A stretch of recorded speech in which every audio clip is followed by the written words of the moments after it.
Hi,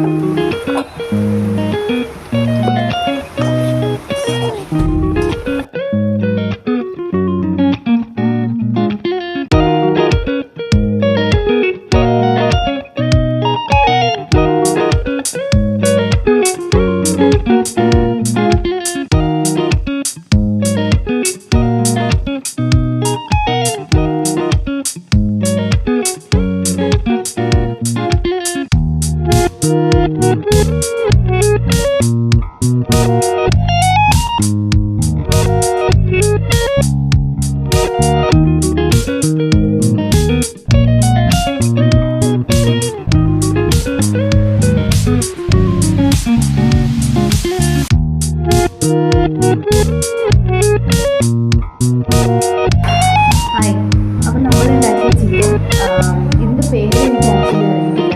chicken വരട്ടിയത് എന്ന് വേണമെങ്കിൽ പറയാം. നമുക്ക് എന്തൊക്കെ ചേർത്തു ഞാൻ. അപ്പോൾ നമുക്ക് ഇത് ഗോതമ്പ് ദോശയാണ്. ഗോതമ്പ് ദോശയോടെ ഒന്ന് ട്രൈ ചെയ്ത് നോക്കാം. ഈ രീതിയിൽ ഞാൻ ചിക്കൻ ഉണ്ടാക്കിയിരിക്കുന്നത് ഫസ്റ്റ് ടൈം ആയിട്ടാണ്. അല്ലെങ്കിൽ ഞാൻ നോർമലി ചിക്കൻ കറി ആയിട്ടാണ് ഉണ്ടാക്കാറുള്ളൂ.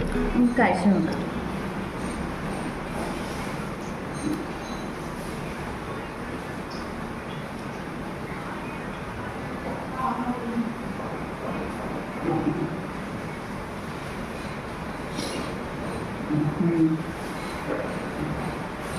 നന്നായിട്ടുണ്ട്. ഫ്രൈ ചെയ്തുകൊണ്ട് കുറച്ചും കൂടി ടേസ്റ്റ്.